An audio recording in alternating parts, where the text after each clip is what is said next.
So here's a question. Why can't both sides unite around the president's visit to El Paso and Dayton?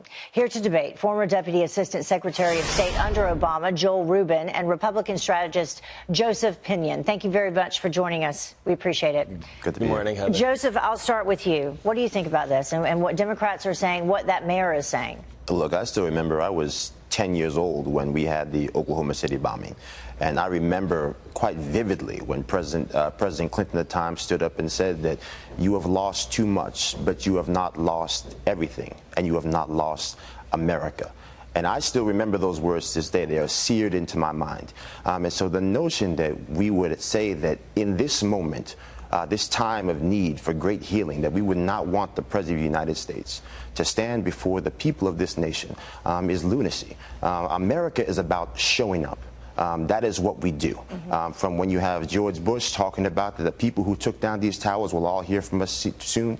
These are the moments that bind the nation. Yeah. And if Democrats don't understand that, then hate truly has already won because they've forgotten what America is. Joel, I'll let you respond to that.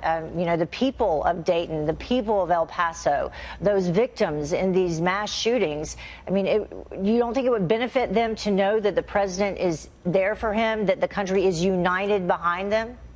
Yeah, Heather, Joseph is right. We need unity, absolutely. But what we don't need is to have language coming from the White House that promotes disunity. And the concern here is that the president has not looked inward. He hasn't said, I have agency in this. I have created the climate of fear in the Latino community, in particular in El Paso, which is causing such a reaction. He's never said, I will stop using incitement language. I will stop demagoguing against Mexicans and against immigrants. And so when he goes to El Paso, he's going to find a population afraid of him. That's not unity. We need moral clarity, and we need language coming from him that actually shows he recognizes the power of his words. We also know that the Dayton shooting, that individual, based on information that's come out, was a supporter of Elizabeth Warren, also supported Antifa. So he had a completely different ideology when it comes to politics. Joseph? No, we need to confront white terrorists, white supremacist which the president terrorism did right condemn. now.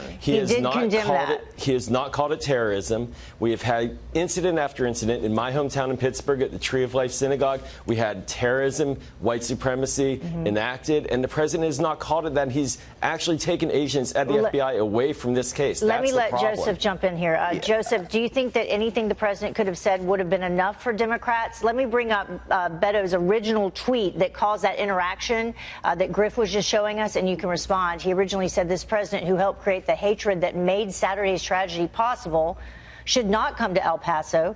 We do not need more division. We need to heal. He has no place here. So who's causing the division if the president wants to go and be a part of things and support people, but then you have the Democratic candidates saying don't come? It seems like they're the ones being divisive. I mean, look, I think that this is a time for us all to pause and say that what is it that we are going to allow to define this nation?